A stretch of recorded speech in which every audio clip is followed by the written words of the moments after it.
Matapos ang ilang araw na itinakda para sa paghahain ng Certificate of Candidacy sa Davao City, si dating Pangulong Rodrigo Duterte at Carlo Nograles maghaharap para sa pagkaalkalde ng Davao City. Si Mayor Sebastian Baste Duterte sasabak naman sa pagka-vice-alkalde ng lungsod sa 2025 midterm elections. Ang buong detalye ng balita o para sa naganap na COC filing sa Davao City, hatid ni G. Domingo.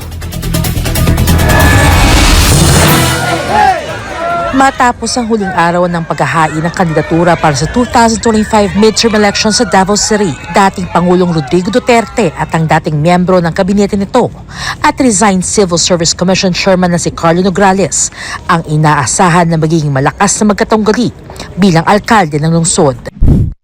Habang vice-alkalde naman ang itatakbo ni Davao City Mayor Sebastian Duterte, nakasabay ng kanyang ama na naghain ng Certificate of Candidacy sa Comelec Davao noong ika-7 araw ng paghahain ng kandidatura.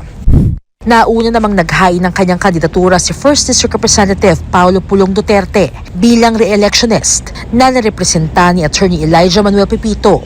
Si Migs Nograles ang inaasahang makakaharap nito na tumakbo sa parehong distrito. Matatandaan na naging matunog ang pangalan ng magkapatid na Duterte, kabilang na si dating Pangulong Duterte sa pagtakbo bilang senador sa susunod na eleksyon.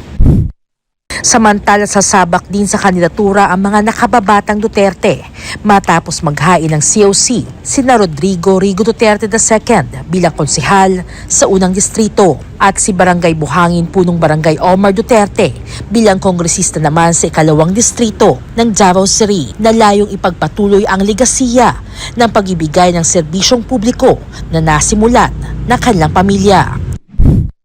Ang kasalukuyang vice-alkalde naman ng lungsod na si Melchor Kitain ay tatakbo sa pagkakonsehal sa unang distrito.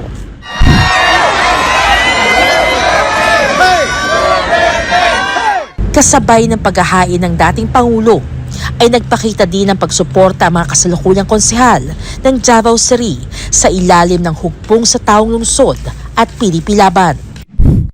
Samantala, base sa talaan ng Comelec, 6 ang nagsumite ng COC sa pagka-alkalde, habang 4 naman para sa pagka-vice-alkalde ng Davao, 5 para sa pagka-kongresista sa unang distrito, 3 sa second district habang 5 naman para sa ikatlong distrito ng Davao City. Matatandaan din na bago pa man maghain ng kanyang kandidatura, ay nagbabala na si dating Pangulong Duterte sa mga nagkakalat o bahagi ng iligal na droga sa lungsod na lumisan na ang mga ito bago pa man siya bumalik bilang alkalde ng Davao City.